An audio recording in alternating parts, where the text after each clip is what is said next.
Boa tarde a todos. É com muita alegria que recebemos a todos na nossa bendita casa, Terezinha de Jesus. Que hoje é um dia de muita felicidade para todos nós, trabalhadores dessa casa, que somos presenteados pela espiritualidade maior, com mais essa obra divina que chega até nós, para que possamos refletir na nossa caminhada como seres imortais que somos, né? Porque essa obra, ela diz respeito ao Espírito. Então ela diz respeito a nós. O tema Roma aos pés da cruz me reporta o momento em que Jesus na Gólgota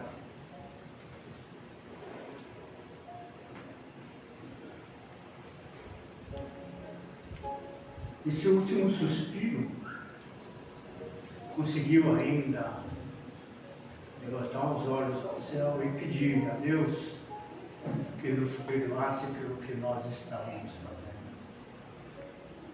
Hoje, esse título que nos traz a espiritualidade, nós dobramos os nossos joelhos perante a Jesus, nosso Mestre querido, que nos ajuda na nossa caminhada e nos fortalece.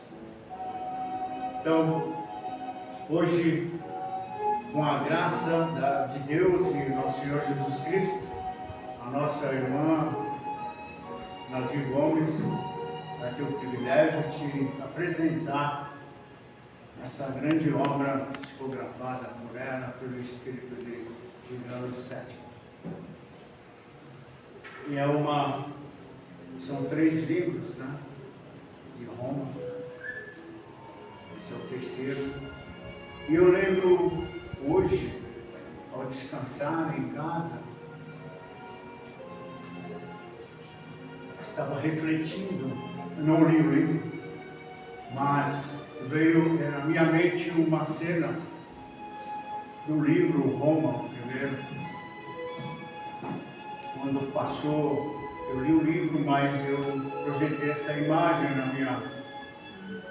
minha mente, os julianos numa casa com as janelas abertas, vestido como ele está ali, de romano, e ver Jesus passar com um madeiro nas costas. Ele não deu muita importância porque ele achava que era um ser qualquer. Hoje, um grande trabalhador da doutrina espírita e na seara do Cristo, ele nos traz informações pertinentes para todos nós, porque a vida nossa, como espíritos milenares que somos, talvez identificamos nessas obras trazidas pelo alto, e que possamos então, nesta tarde, ter o privilégio de ouvir a Nadir Gomes, nossa querida irmã, que tem 6 obras, né? Como vocês podem notar nos slides que estão passando. E eu gostaria de iniciar lendo uma mensagem do Evangelho que eu estava ali lendo e me chamou muita atenção.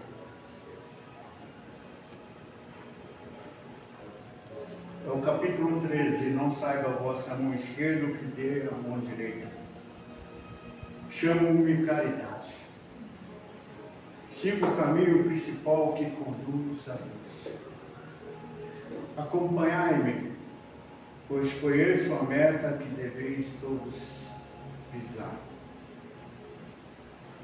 Desta manhã o meu giro habitual, e com o coração amargurado venho dizer-vos, ó meus amigos, que de misérias, que de lágrimas, quanto tendes a fazer para secá-las todas.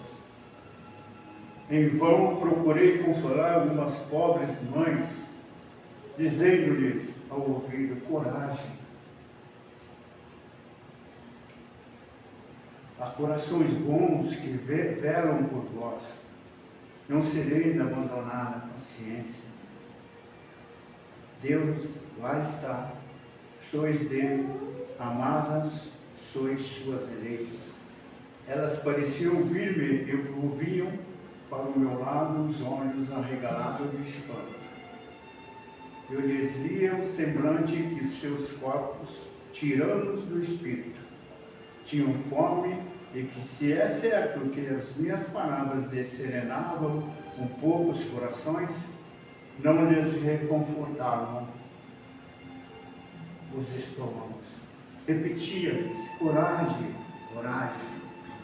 Então, uma pobre mãe, ainda muito moça, que amamentava uma criancinha, tomou-os nos braços e estendeu o espaço vazio, como a pedir-me que protegesse aquele tezinho que só encontrava no ser externo insuficiente, a alimentação.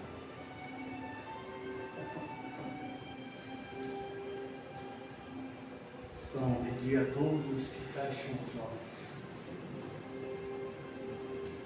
E que Deus, nosso Senhor Jesus Cristo, nos acompanhe nessa tarde tão sublime, na vida de cada um de nós, espíritos imortais que somos. Que possamos aproveitar cada momento das nossas vidas.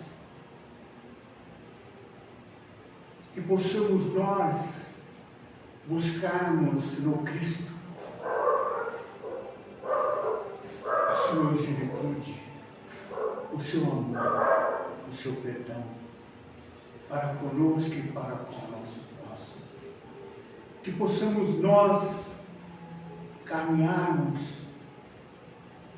na luz que ilumina os nossos caminhos. Pois tempos outrora buscávamos atalhos e nos perdia no caminho. Jesus já dizia que a porta larga é a porta da perdição. E que deveríamos buscar a porta estreita, que é aquela que conduz ao Pai.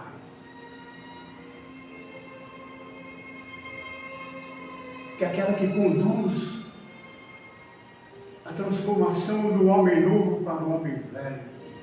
Ao contrário, perdão, do homem velho ao homem novo.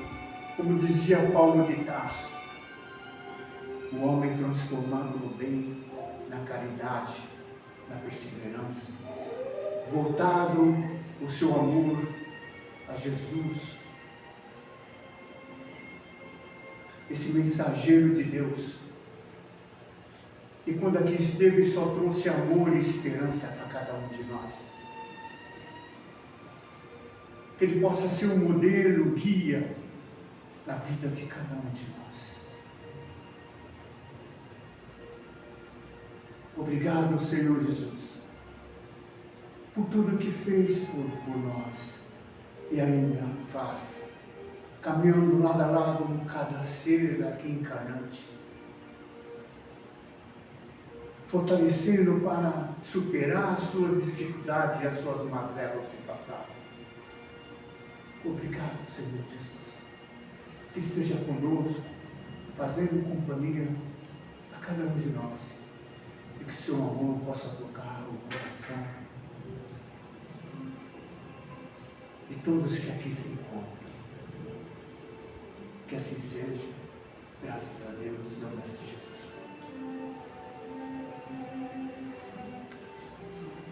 Bom, como estão vendo, essas belas obras aqui, que estão aqui, fotografadas pelo Nadir, pelo nosso irmão querido, Juliano Sérgio.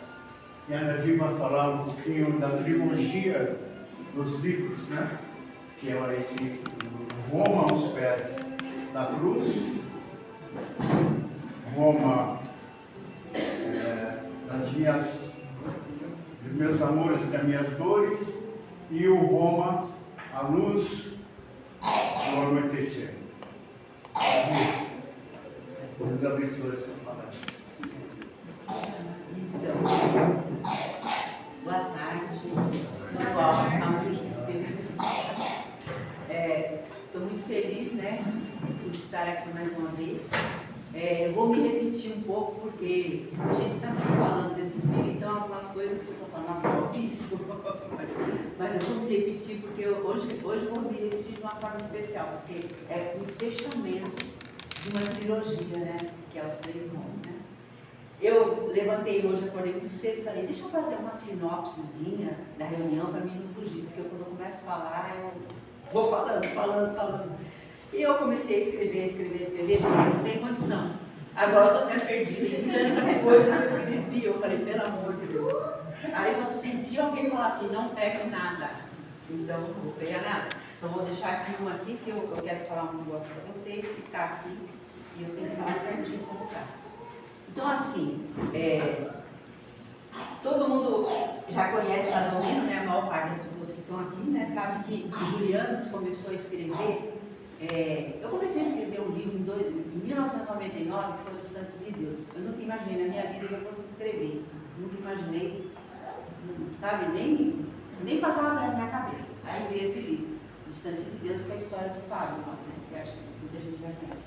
Paralelo a isso, começou a surgir na minha mente muita coisa sobre o Egito, lá, sabe? Começava a ver as pessoas, eu olhava as pessoas assim, parecia que se transformava em egípcio e tudo. E aí veio aflorando a história, aquela história do Egito, que foi enorme, imenso. Eu demorei tanto para escrever aquele livro, que era livro sacerdotista, né? Esse livro aqui, essa moça bonita aí na capa. E antes disso, se apresentou para mim, numa situação muito especial, muito assim, que eu nem vou falar, que é muito longa, se apresentou um soldado romano, entendeu? E eu lembrava desse soldado, não sabia de onde. Eu lembro, eu conheço essa pessoa, eu conheço esse homem, conheço. E eu me emocionava muito com a presença dele. E aí ele começava a conversar comigo mentalmente. Foi muito tempo de conversa. Conforme ele conversava, ia aflorando. Apesar dele estar como romano, ele veio trazer a primeira história, que era do Egito, né? Que se passa 300 e tantos anos antes de Cristo. E ele falava assim, nós temos um trabalho para fazer. Eu falava, nossa, um trabalho. Ele falou, você não se lembra ainda, mas a gente se programou para trazer alguns livros, né? De um grupo de pessoas que nós todos somos ligados e da qual eu tenho imenso carinho, imenso favor, e me propus a estar auxiliando alguns irmãos, principalmente alguns que ficaram presos na memória, ficou presa nesses passados, e isso tem trazido muito sofrimento para essas pessoas. E não são só essas pessoas que têm esse problema, o mundo inteiro tem essas pessoas. São os nossos karmas, na verdade, né? Então, o que ele veio fazer é trazer, através da psicografia, buscar essas energias do passado e trazer, e as pessoas sentem aquele incômodo, né? Porque começa a querer aflorar alguma coisa que a pessoa quer esquecer, mas está lá e precisa ser tratado. E essas energias serem limpas novamente e as pessoas se libertarem de toda essa carga que ela vem carregando já, desde antes de Cristo, né? Hoje eu estou escrevendo um outro livro que fala que é muito antiga a nossa história, mas esse aí deixa para depois. Então depois que veio Roma, começou a se delinear, eu vi esse soldado, tudo, sabia que conhecia ele, tudo, né? E começou a vir, né, a história. Eu não vou nem pegar isso aqui, porque eu agora fico presa no que eu escrevi, no que está aqui para mim falar. Mas foi tão interessante que a gente estava fazendo, vou falar uma coisa de uma das minhas irmãs aqui. A gente estava fazendo um evangelho em casa e eu estava começando a escrever o livro, Roma. E uma dessas minhas irmãs falou assim, nossa, o Julianos veio e colocou na sua frente um livro que estava escrito Roma. E aí ele fez assim com a mão e abriu em os três. Você vai escrever 3 livros Roma. Eu falei assim, 3? Acho que eu não vou dar conta nem de um, acho que eu vou escrever 3 livros Roma. Aquilo já me deu assim um incômodo, né? Mas ela falou para mim. E aí, tá aí, né? Veio os 3 livros. Foi difícil, gente, não foi fácil não. E nesse primeiro livro, aconteceram uma série de coisas. A gente trabalhava lá embaixo, não tinha nada de salão, o salãozinho era lá embaixo. abrimos um trabalho de psicografia lá, e todo mundo na casa queria participar, a espiritualidade não foi nada. Então o trabalho foi enchendo de gente, foi enchendo. De repente tinha muita gente ali, sabe? E eu ficava truncada. Tinha época que eu não conseguia escrever nada, tinha dia que eu não escrevia praticamente nada, psicografava nada. Até que chegou uma época que parei de vez, acho que eu fiquei um mês sem escrever nada. E nesse inteirinho, eu saindo, todo mundo saindo, eu não recebia comunicação, não conseguia escrever, bloqueado. Eu tinha escrito a primeira parte do Roma, e uma parte de Roma, não a primeira, uma parte de Roma, e parou ali. Eu falei, nossa, eu ficava naquele tumulto interno, né? Imagina, né? Tumulto interno. E eu, vendo o povo sair, alguém falou assim, por um grupinho, esse trabalho já morreu, daqui não sai mais nada. O banheiro da doutrina. E eu fiquei assim, sabe, no estado, depois me cobrando, eu fiquei no estado espiritual tão delicado, tão deprimente, depois me culpando por estar naquela situação e perguntando para o Juliano, mas o que acontece, pelo amor de Deus? Você não vamos mais escrever, o que está acontecendo, o que está acontecendo? E ele, silêncio, porque a espiritualidade, ela não fala, enquanto está a coisa imersa no problema, nada se buscar. Enquanto você não buscar a tranquilidade, não abrir espaço, né, para que venha a solução, fica aquele tumulto, aquela coisa. E foi o que aconteceu. Aí depois, quando falaram, aquele negócio ainda persistiu por um tempo, ele pegou e falou para mim assim, olha, o livro, ele está te causando muito sofrimento, então o que nós vamos fazer? Nós vamos dividir ele em 4 partes, que é o primeiro aqui, Roma de Meus Amores, tá? Em 4 partes. Nós vamos fazer assim, nós vamos pular, nós escrevemos uma parte, vamos pular aqui, vamos lá para a terceira parte. Só que nesse inteirinho, como eu não escrevia, e depois que falaram essa coisa, alguém falou isso daí, no grupo lá, dispersou. Um monte de gente desapareceu. Saiu, teve gente que saiu até da casa, sem nada assim. A pessoa passou a não ir mais, um encontrou dificuldade, outro arrumou emprego, outro não sei o que, de repente só estavam um grupinho, 5 pessoas. Tinha acho que 15, tinha quase 20 pessoas. Aí, na época, o Juliano me deu essa explicação. Falou assim, é por causa da sua dificuldade que você vai lidar com uma parte, porque a terceira parte, ele falou para mim, vai aparecer Jesus e tudo, né? Segunda parte, na verdade, né? Então, acho que você está com muito bloqueio por causa disso. E aí nós fomos lá para a terceira parte, teve toda aquela parte, depois ele falou, vamos voltar agora e pegar lá o fio da meada onde nós paramos. E aí foi realmente, veio a parte de Jesus, que o Juliano é esse comandante que saiu de Roma, né, para vistoriar cidades-estados com muitos soldados, e nessa trajetória dele ele chega em Jerusalém exatamente no dia da crucificação de Jesus. E ele vê aquele homem passando, e a esposa dele já tinha tido vários sonhos com aquela situação, tudo. É uma situação sofrida demais, porque eu acho que não tem nada que você leia sobre Jesus que não cause impacto na gente hoje. Imagina na época, né? Então, assim, e saber que muitos de nós estávamos lá. Muitos de nós estávamos lá nessa época, né? Que a gente faz parte desse povo que estava ali na Judéia, ou era judeu, ou era romano, ou era qualquer uma outra raça, mas estava ali nas imediações, né? E aí ele volta, escrevemos toda aquela parte, aí fomos para primeira, terceira, segunda, fomos para a última parte. Que aí foi tão sofrido também, porque aí foi uma grande traição que fazem com ele, né? Ele é assassinado, junto com ele é assassinado muitos soldados da companhia dele, todos, na verdade, ele tinha 250 soldados, que era a companhia dele, né? E não contente com isso, os grandes perseguidores ainda mataram a maior parte das famílias. Só sei que foi muita gente que morreu, entendeu? E foi justamente na semana da morte do imperador Tibério. Aconteceu praticamente a mesma coisa, entendeu? Então todo mundo confunde as coisas, confundindo, achava que tinha a ver com a morte. Então foi uma coisa que assim, não é retratada, porque nessa morte de Tibério também houve muita mortandade, muita perseguição, né? O Tibério era o imperador na época, tudo nele é lógico que ia causar essa repercussão. Então essa morte dos Julianos e todos esses soldados, essas famílias, ficaram perdidos na questão lá que envolvia o imperador. Mas tudo bem. Aí, o que acontece? Continua a parte dos livros, né? Quando chega mais ou menos no final do livro, as pessoas me falam assim, quando terminou o livro está escrito, muita gente vem me falar, nossa, o livro é maravilhoso, é enorme, mas eu sinto que ficou faltando alguma coisa. Parece que está faltando alguma coisa, parece que está faltando alguma coisa. E eu ficava pensando, será que falta mesmo, né, alguma coisa? Mas eu sabia que ia ter mais livros, né? Eu já estava escrevendo o segundo, né? Quando termina um, eu estou escrevendo o outro. E aí eu fiquei pensando, né? Mas não, ele é um livro completo. Ele traz, é lógico. O que ficou faltando nele é a reação, porque teve muitas ações comprometedoras de muitas pessoas que praticamente foram desaparecendo na narrativa dessas pessoas.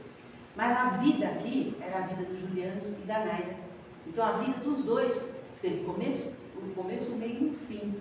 E isso é tão verdade, porque quando a Naira está presa lá e ela vai ser morta lá no círculo romano, né? Será que ela não foi lá, boiou lá embaixo mesmo, presa lá, que eles mataram aqueles restos das pessoas, né? Que foi ela foi presa na grande perseguição aos cristãos, na qual Lívia, no livro Há 2.000 anos, do Chico Xavier, também foi morta. Foi na festa do Estado, entendeu? Foi uma leva de gente que foi presa. Só que o resto, eles fizeram, foi tanta morte que teve, que quando o clareio do dia terminou o período das festas, ainda tinha prisioneiros, então eles mataram lá embaixo mesmo. E uns eles tacaram fogo, outros acabaram com todo mundo, né? Então assim, naquela hora, ela fala assim, eu sempre pensei quando eu vi aqui, Roma, de meus amores e de minhas dores. Quando eu vi esse título, subtítulo na minha mente, eu achei ele tão lindo, né? Mas eu pensava que referia-se aos Julianos. Mas ali naquela hora, ela quando está esperando a morte, que era com Abinair, né? E ela ali, aconchegada na alma dela, era a alma, né? Dela, que criou ela, que cuidou dela, tudo, né? Aconchegada nela, ela tem um momento de revolta e ela fala, a Roma, que eu tanto amei, que me causou tanto sofrimento. Aí eu percebi, não é ela, a Roma de meus amores e de minhas dores, que me causou tanta dor, tanto sofrimento. E aí ela perece, né? Eles morrem, todo mundo perece, e ela já encontra o plano espiritual. Ele sempre procura trazer a parte espiritual, eu acho muito importante isso, que não termina simplesmente com a morte, como a gente vê muitos livros aqui na Terra, porque ele faz a preocupação dos julianos é mostrar para nós a vida espiritual, que ela é a vida verdadeira, a vida real. Como o Chico fez em toda a trajetória dele, em todos os livros que a gente vê da espiritualidade.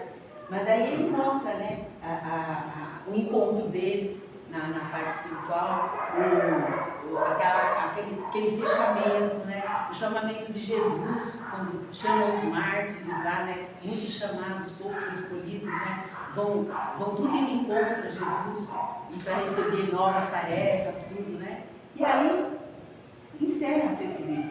Na verdade, o livro ele está completo, mas realmente ficaram faltando muitas pessoas, né? Ficaram sem definição, muitas situações ficaram em aberto. E aí começa Roma na luz do amanhecer. E aí, como eu já expliquei aqui uma vez, na luz do amanhecer quer dizer, Roma já se encontrava na luz, porque Jesus já tinha vindo. Aqui todo o tempo está se falando na luz do Cristo. Jesus já tinha vindo, já estava no planeta. Mas, como iniciou-se ali e aqui se desenvolveu toda uma perseguição aos cristãos. Porque nesse livro, quem aparece mais aqui nesse livro é o imperador Nero. E foi ele que deu ele desencadeou essa perseguição em massa aos cristãos. Então aqui aparece muito a figura de Nero, sabe? Um imperador perturbado, um imperador cheio de problemas. Aparece muito também uma das coisas que me emociona nesse livro, como na luz do amanhecer, era o anoitecer das consciências, apesar de já estar na luz do Cristo. O anoitecer dos grandes culpados e a angústia daqueles que estavam sendo sacrificados em nome do Cristo. Embora eles fossem com guardia, com coragem, não deixa de ser angustiante saber que vai morrer. E às vezes morrer de forma trágica, terrível, como eram as perseguições, né? Mas uma das coisas que me emocionou muito nesse livro foi a chegada de Pedro a Roma, porque Pedro aparece ali também naquele livro, no final, e aqui conta-se a chegada de Pedro a Roma, porque Pedro realmente vai para Roma, né?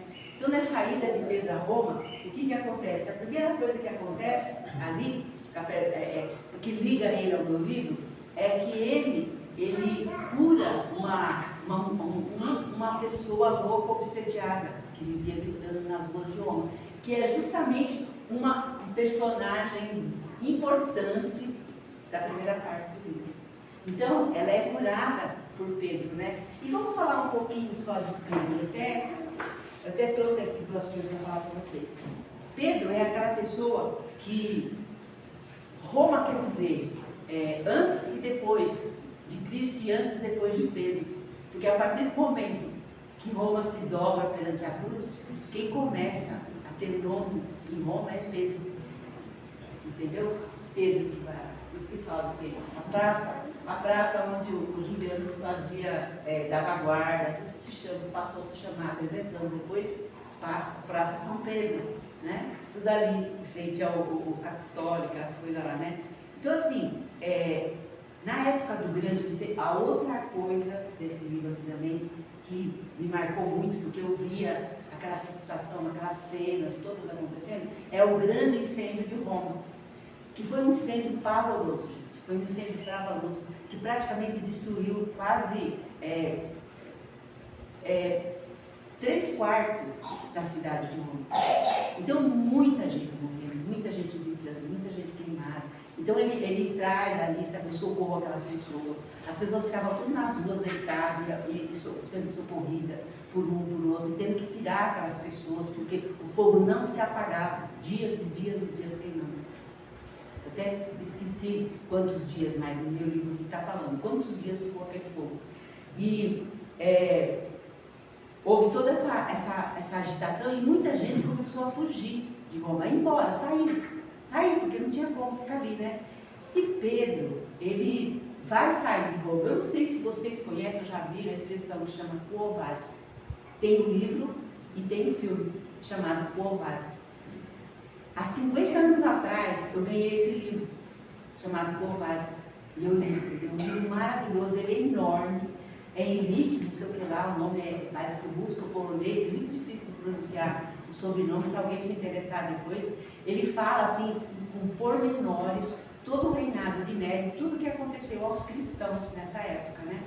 E nesse livro, não é no meu, gente, nesse livro, narra que Pedro também, como muitas pessoas, estava indo embora de Roma. E ele estava com um acompanhante, né? Um daqueles discípulos dele, não é um dos apóstolos, mas um desconhecido que está lá naquele livro, Quo Vadis. O livro é mais completo que o filme é bem resumido, o livro tem 700 páginas, para vocês terem ideia.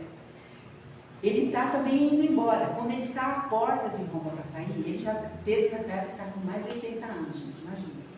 Ele está para ir embora, ele fica olhando assim, tudo, olha para trás, vê aquela cidade toda esfumaçada, fogo para todo quanto é lado, porque depois de vários dias, né? E ele olha assim, de repente diz que ele vira para o sol, e ele parece que ele vê uma massa solar se desprender do sol. E aquele negócio dele, e ele fala, olha, a luz vem vindo, a luz vem vindo. E o acompanhante dele não vê.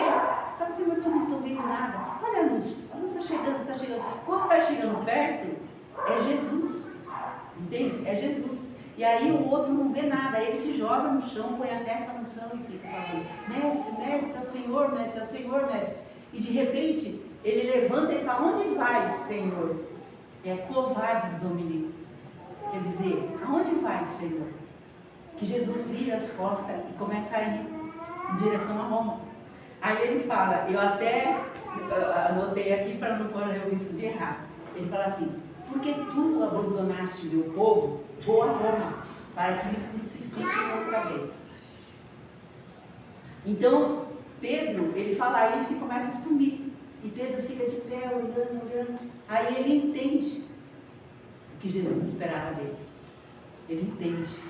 Aí ele volta, entra a Roma e com uma coragem, uma coisa tão incrível, porque acho que é a primeira vez depois da transfiguração, depois daquela que todo mundo viu Jesus, conviveu com ele 40 dias depois da morte, seria a primeira vez que Pedro tornava a ver o mestre, né, naquela condição assim. E ele volta para Roma e ele começa, né, a pregar cada vez mais. E aí, aonde ele vai, ele está falando de Jesus. E ele arrebanha multidões. Gente, aconteceu na maior carnificina de mortandade e perseguição aos cristãos, porque assim que acaba o incêndio, os conselheiros de Nero falam assim: o senhor precisa encontrar o culpado, porque o povo quer o culpado, quer o culpado. Só que havia sido ele próprio que tinha mandado pôr o povo em Roma. Aí ele começa: será que eu falo que foi fulano? Aí ele começa a brincar com todo aquele povo que estava à volta dele, que seguia ele, sabe? Será que eu falo que foi ciclano? Ia falando dos ministros dele, dos generais. Aí ele falava: eu, senhor, mas o que eu vou servir para o senhor? Porque está todo mundo com medo. O povo tinha verdadeiro pavor daquele homem, verdadeiro pavor, porque ele era totalmente dementado. E até que ele fala, alguém chega e fala para ele, Tigelino, que foi o grande responsável por essas perseguições, fala assim: ó Senhor, tem um jeito melhor, tem um jeito melhor. Quem sabe não foi os cristãos? Sendo que foi ele, o próprio Tigelino, mandado por Nero que pôs fogo. E aí, quem sabe não foi os cristãos? Aí eles começam. Então foi nesse meio terrível de barbárie contra os cristãos que Pedro volta e começa a falar de Jesus. E Paulo de Tarso também, na mesma época, também está em Roma, os dois. Um num canto de Roma e o outro no outro, os dois falando. E Pedro começa a pregar sem medo, sem medo, sem medo, sem medo, e arrebanhando multidões, e cada vez mais gente se tornando cristão, sem medo, enfrentando, entendeu? Ele foi assim até o dia da morte dele. Se vocês não sabem, ele também foi crucificado.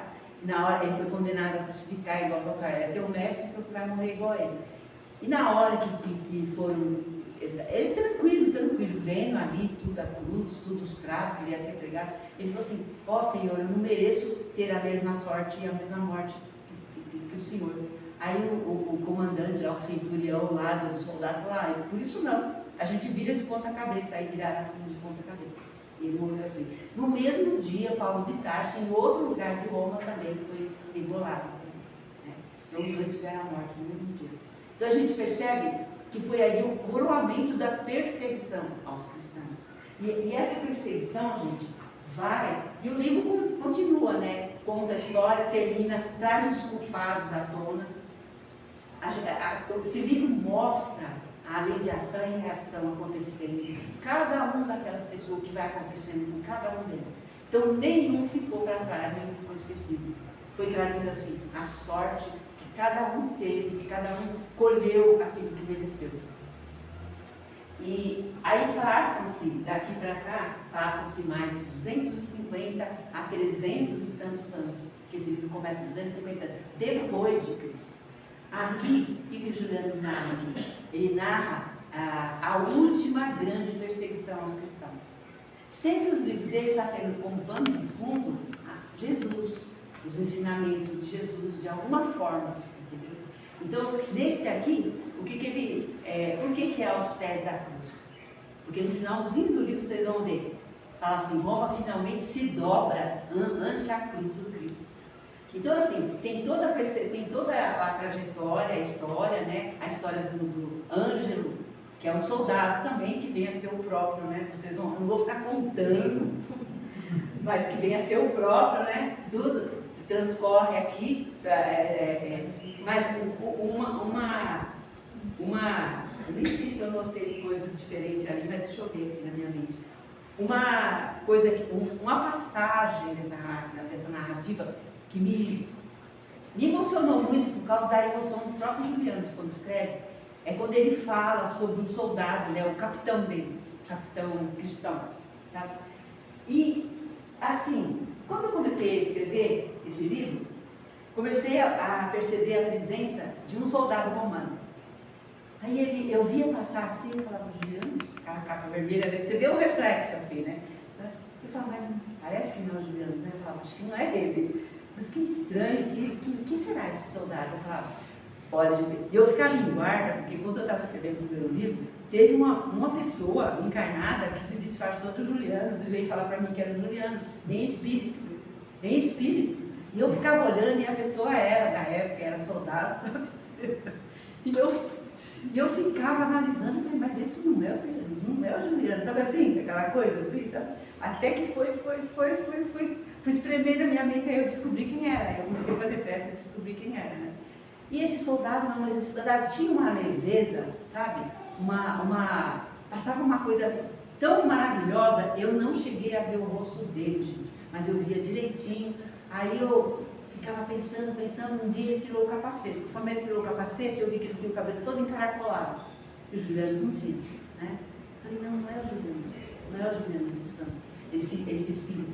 E aí começou a vir na minha mente que era uma pessoa, e eu não queria aceitar. Eu falei, não, pelo amor de Deus, eu não vou pôr essa pessoa no meu livro, eu não vou escrever sobre essa pessoa, pelo amor de Deus, eu não acredito que é ele, eu não acredito que é ele. Eu não acredito que ele é um santo da Igreja Católica. Eu falei, não acredito, meu Deus do céu. Aí o que acontece? Começam as coincidências, né? A sincronicidade, como dizem os espiritualistas. Começou a acontecer tanta coisa, né? Vou contar algumas só mais relevantes. Eu estava passando um dia, eu entrei um dia na igreja, que eu vou na igreja, do jeito, eu entro nas igrejas, do meu lado freira, ainda me puxa para mim entrar nas igrejas, eu fico olhando as obras, fico olhando, eu acho lindo, sabe?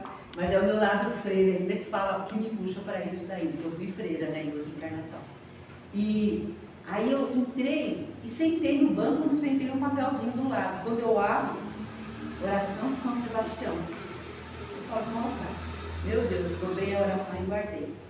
Aí, todo dia no lugar, passando não sei aonde, alguém veio me entregar. Sabe a pessoa entregando santinho? Veio e me entregou. Eu oro, São Sebastião. Eu falei, nossa Senhora, meu Deus, será que é mesmo? O que será que está acontecendo? E eu fazia a prece. Eu perguntava para o Juliano, ninguém responde nada.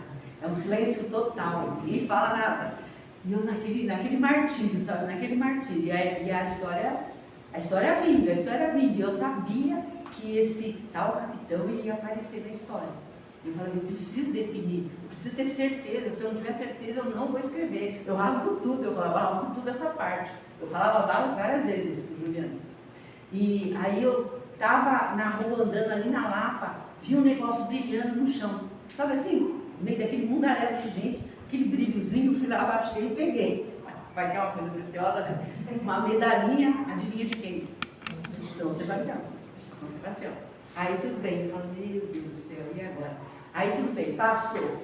Eu fui com uma amiga minha passar 3 dias num desses clubes que tem piscina, que tem pousada, sabe?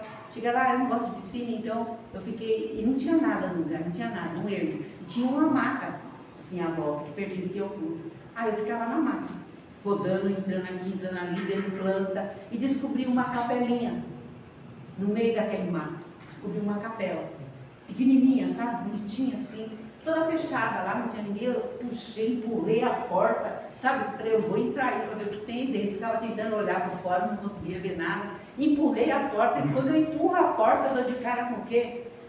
Uma imagem de São Sebastião em tamanho natural, gente, em tamanho humano, assim. Eu cheguei perto dele, assim, olhando aquela imagem, eu não acreditava. Aí eu puxei a cadeira, tinha 4 cadeiras de um lado e 4 cadeiras do outro nessa capelinha. É assim, 4 assim, interpoladas, era pequenininho.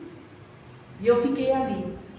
Aí ia várias vezes, não tinha nada que fazer, o que eu fazia? Eu ia lá para a capela e ficava lá, fazendo prece, lendo e olhando para ele e meditando. Nessas minhas meditações, o negócio se abriu, né? Se abriu, eu falei, daquele jeito, é ele mesmo. É ele mesmo. Aí comecei, fiquei calma, tranquila, aí já me equacionei, já sabia que época era, porque eu estava no início ainda, já sabia que época era. O Juliano só falava assim, é a última grande perseguição aos cristãos, mas eu não sabia nada de história, não sabia nada. Aí foi desenvolvendo a história, desenrolando, né, e chegamos na parte que é o período de Diocleciano e Maximiano. É um período chamado de Arca, que é regido por 2 imperadores, né? E esses 2 imperadores tinham esse soldado em alta conta. Era o soldado preferido deles, né? Preferido. Um soldado que eles amavam muito. responsável, uma pessoa, sabe, íntegra. Então era muito querido. E primeiramente, ele estava com Diocleciano, que ficou no Ocidente, porque Roma, a gente fala Roma pensando naquilo, mas Roma naquela época, gente, era quase da metade do mundo conhecido, que pertencia a Roma. Então Diocleciano ele estava em outra parte, estava na parte ocidental de Roma. E Maximiano é que estava aqui em Roma, capital, cuidando, né? Maximiano respondia a Diocleciano, ele que tinha posto ele como co-imperador. E o nosso irmão, né, soldado, capitão, começa, né, a fazer toda aquela revolução, milagres, o que ele fazia. Eu não vou ficar falando, eu não ia nem falar, mas eu achei tão importante contar essa parte. É uma pessoa assim, tão extraordinária, gente, que os julianos, assim, eles sentem um amor e um carinho por esse ser tão grande. É igual outros que ficaram, né? Igual no primeiro livro, ele criou aquela amizade com Lázaro, né? É uma amizade que até hoje eu sei que tem, porque de vez em quando eu percebo que Lázaro está próximo dele, né? E depois foi com o capitão, que ele foi capitão do Ângelo, no caso, que é os julianos, né? Então é uma história assim, fundamental, que, de grande sacrifício para ele. Os julianos, ele não teve uma vida fácil, sabe? Não teve uma vida fácil. Ele vê entes queridos dele ser sacrificados como cristãos. E se vê também obrigado a acabar saindo de Roma. E ele sai, só que ele vai para Éfeso. Ali em Éfeso ele passa a cuidar daquela cidade calma, tranquila, sabe? E o que nos mostra essas histórias de Juliano, quando se olha aqui, ele fala muito de Jesus e tudo mais, o que nos mostra é que nós, como espíritos milenares que nós somos, pelo jeito que está decorrendo, assim, transcorrendo essas informações que eu tenho recebido, a gente é muito velho aqui em cima dessa terra, a maioria de nós somos antigos, alguns nem daqui são, né? Já dá para ter uma ideia, né? Que o acontecimento de Jesus reencarnar aqui no planeta e trazer todo aquele cabedal de conhecimento para nós, tinha que ter sido de uma forma tão fundamental, que deveria ter nos modificado de imediato. E isso aconteceu com alguns, mas diante da importância desse acontecimento, que foi a luz sendo trazida, a luz que ia livrar a humanidade da ignorância, sendo trazida no planeta, né, com a presença de Jesus. Mediante a importância desse acontecimento, foram poucas as pessoas que se transformaram. Por isso que a Terra entrou em diversos processos de sofrimentos. No final do livro, a gente percebe que Roma realmente se dobra frente à cruz, né, debaixo, aos pés da cruz, né, e quer dizer, o mundo romano se tornou cristão. Acabou-se a grande perseguição aos cristãos. Às vezes eu vejo muitas pessoas falarem mal do Constantino, que foi ele quem fez essa revolução, que é o imperador que vem depois de Diocleciano, Maximiano, entendeu? Constantino. Vejo pessoas falar, não, ele mudou todo o evangelho de Jesus, fez mudança. Na verdade, praticamente não foi ele que fez, foi do transcurso da igreja católica, apostólica romana. Foi no transcurso, no passar dos anos, daqueles que foram vindo, que foram modificando as coisas para se adaptar às convenções humanas, e não ao Cristo, essas modificações todas. Então tem pessoas que depreciam a igreja católica, depreciam essa lembrança, lembram só das coisas ruins, mas esse acontecimento que teve 300 anos depois de Cristo, foi um acontecimento fantástico na Terra. Foi um acontecimento que veio trazer uma renovação enorme para a humanidade. Enfim, depois de 300 anos de perseguição, aceitou-se Jesus. Aceitou. O mundo começou a aceitar a figura de Jesus. É lógico que houve deturpação, é lógico que houve partes e parcelas que até hoje não aceitou. Porque aceitar Jesus quer dizer se modificar, né? Modificar-se completamente, passar a viver para o espírito e não mais para a matéria, como nós vivemos.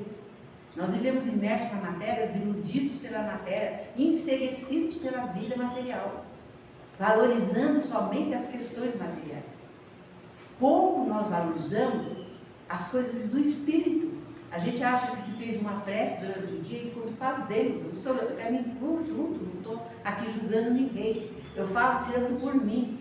A gente acha que fez muito e passa o resto do dia preocupado com coisas que não deveria ter importância na nossa vida, que nos escraviza cada dia mais aos mesmos conceitos que nós já fizemos. Nós vivemos repetindo padrões que nós já fizemos em outra vida passada, em outra, em outra, em outra.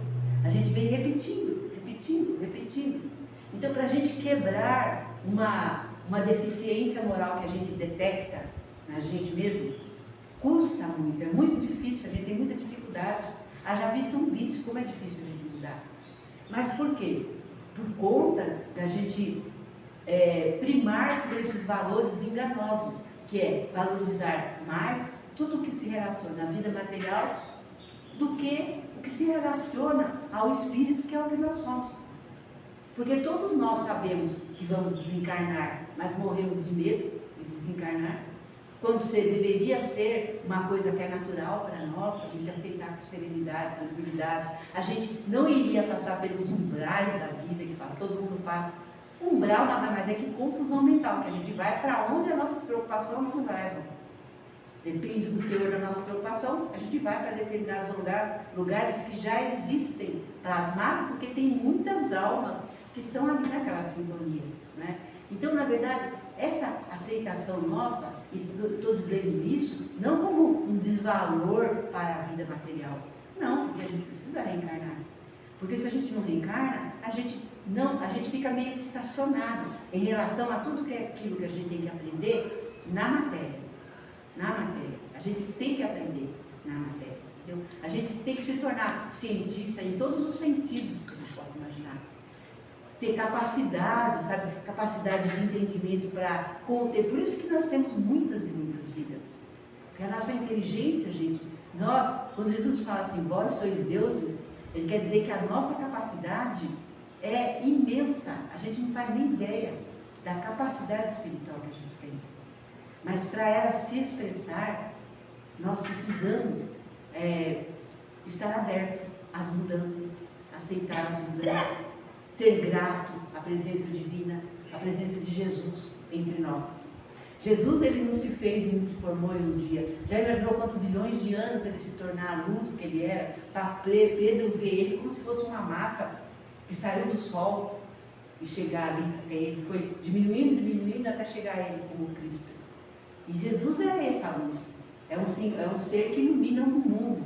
Ilumina o mundo. Por isso ele é um dirigente planetário. E é para essa condição que cada um de nós está caminhando. É para essa condição. Mas não é uma condição que a gente vai atingir de uma encarnação para outra. A gente vai atingir através de muitas encarnações.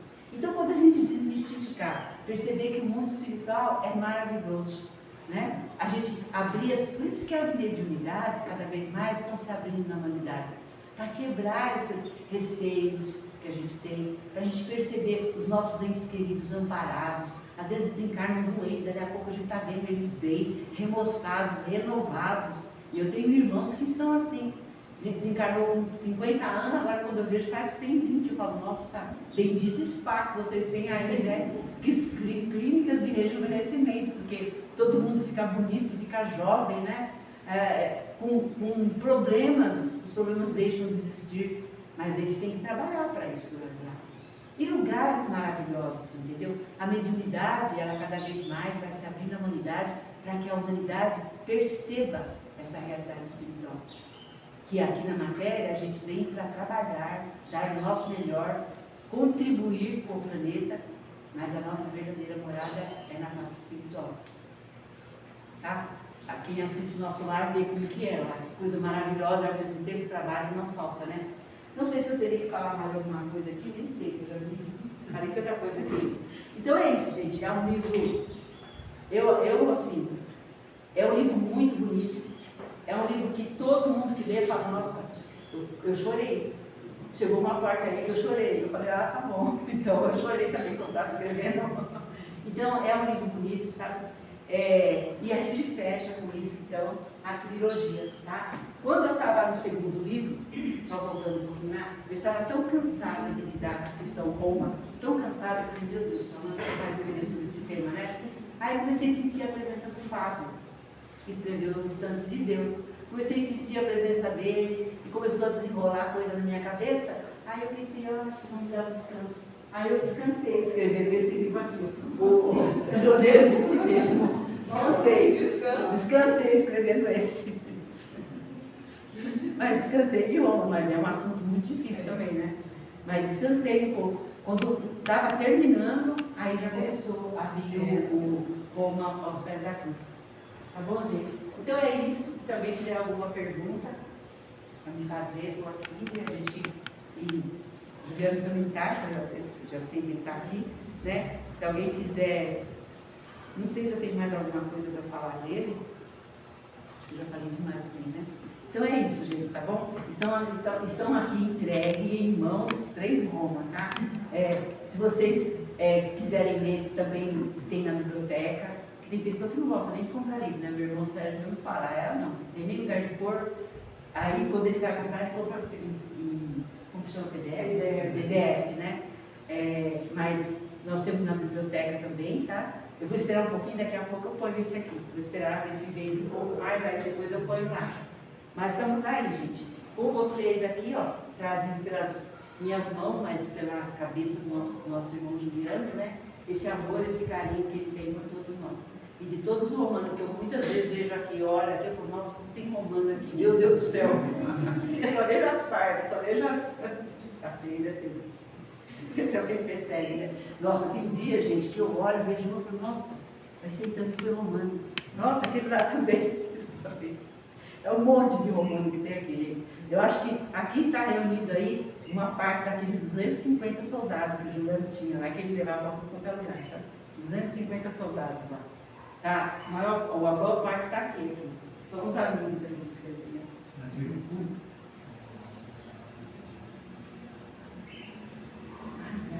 Ah, sim, tá bom.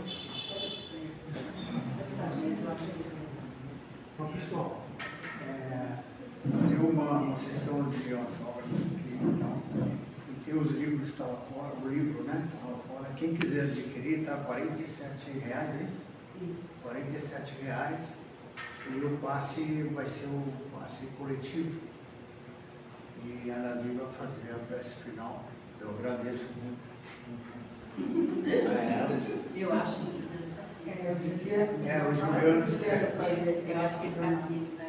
Nosso irmão está aqui. Então fica mais fácil ainda para nós. Eu perco nosso nome.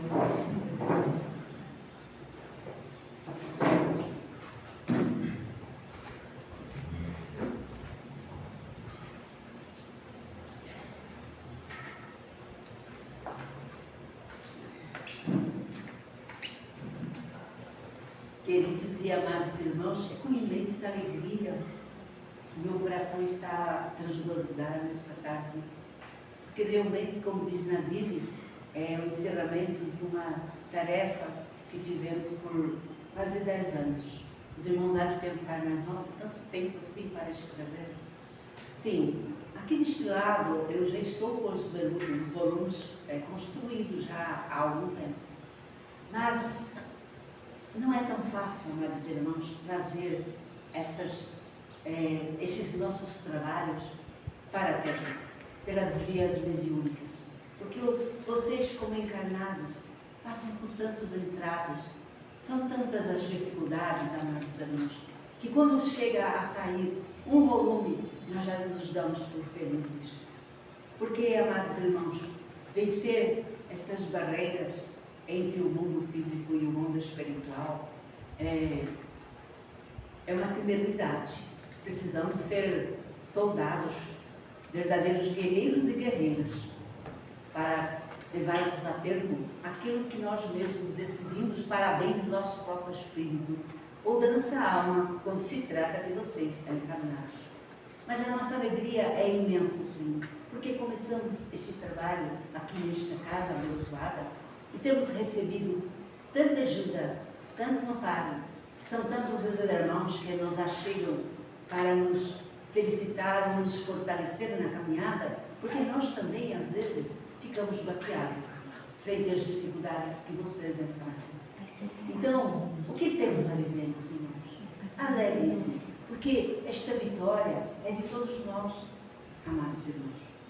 Porque, como foi dito, sim, aqui estão memórias de um grupo muito grande, quiçá estivessem todos aqui, mas não estão, porque muitos nem condições para isso trazem ainda em vossas almas. Alegrem-se, portanto. Não se preocupem por ser livros ou estas coisas, mas alegrem-se pela tarefa em si. O andar da tarefa é que é importante. É este andar, este caminhar da tarefa. Porque é nesses momentos que afloram-se aos irmãos estas passagens. E quando afloram, nós podemos auxiliá-los. Vocês de nada lembram conscienciosamente quando estão no corpo físico, despertos. Mas aqui na inconsciência, nos momentos dos vossos repousos, há muitas reuniões sendo feitas, muitas reuniões sendo elaboradas e muitos tratamentos ocorrem. Então os irmãos estão recebendo todo o amparo e toda ajuda para esta libertação, que não é só deste grupo, como também já foi dito, mas é um trabalho monumental que ora está ocorrendo no mundo inteiro. Cada um fazendo aquilo que pode, da forma que pode. A nossa forma é esta. Nós somos gratos por ter tido esta oportunidade. Porque, amados irmãos, nós só crescemos no trabalho ao semelhante.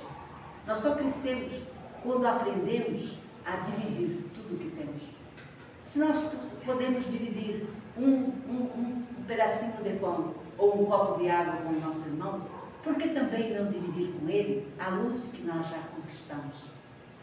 Então, meus irmãos, nós temos que fazer por onde para que a evolução neste planeta seja de uma forma coletiva. Embora saibamos que no coletivo nem todos estão se esforçando para isso. Mas nós somos daqueles que, como Jesus, não tememos esperar ou voltar para buscar os que ficaram atrás. Pois que Jesus é isto que ele fez, e é isto que ele faz, e é isto que ele nos deixou ao exemplificar a sua parábola das ovelhas. Não há um pastor que, tendo 100 ovelhas, vê que uma está faltando, não deixa as 99 resguardada e vai ao encontro desta última que está perdida. As ovelhas somos nós, amados irmãos.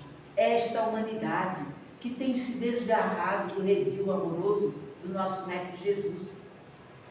Esta humanidade que, malgrado esses 2000 anos, ainda não aceitaram o convite que ele nos fez há 2000 anos atrás. Vinde a mim todos vós, que vos achais sofridos e sobrecarregados, eu vos aliviarei. O medo faz com que muitos se voltem e mais se agarram ao sofrimento do que buscar seguir Jesus, com medo muitas vezes de perder coisas que têm, que possuem, quando nós não possuímos nada, porque em encarnados não possuímos nenhum corpo, porque não somos donos dele. Tanto é que ele adoece, malgrado nós não querermos, contra a nossa vontade, mas muitas vezes pela nossa ação. Assim, amados irmãos, é imensa a nossa alegria, sim, por o término, e o fechamento desta parte do nosso trabalho. E volto a dizer, o trabalho não é só meu, não é só de minha vida. O trabalho é de todo este grupo, porque todos vocês fazem parte, todos vocês eu os tenho como amigos queridos. eu os tenho como o ente mais querido, um familiar.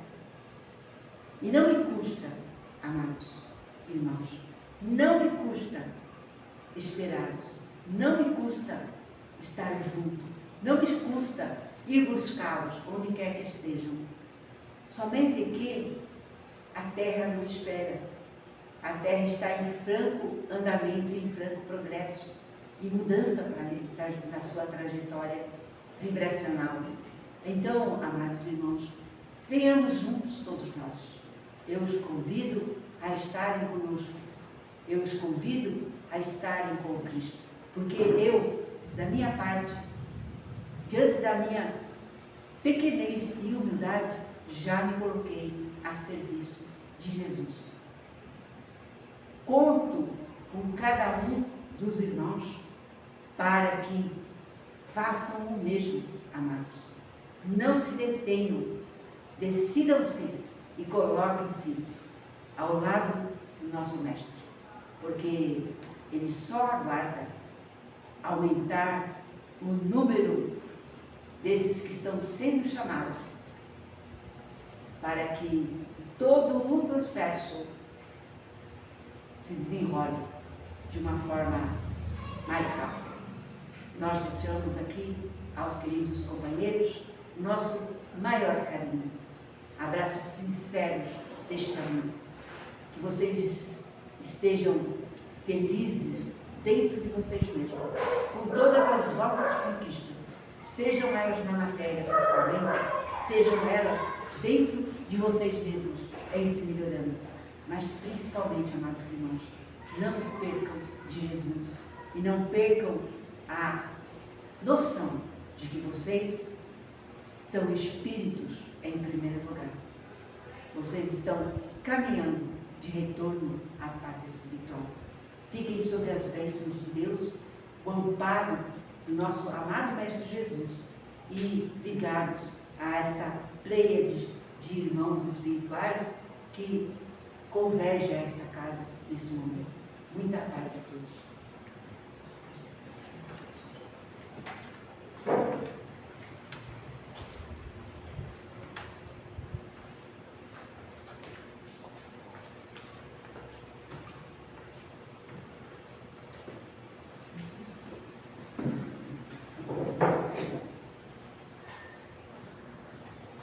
A gente pode sair por aqui, tomar água fluidificada e a gente vai servir um lanche lá fora enquanto a Nadir vai psicografando os livros que foram vendidos. Bom, obrigada.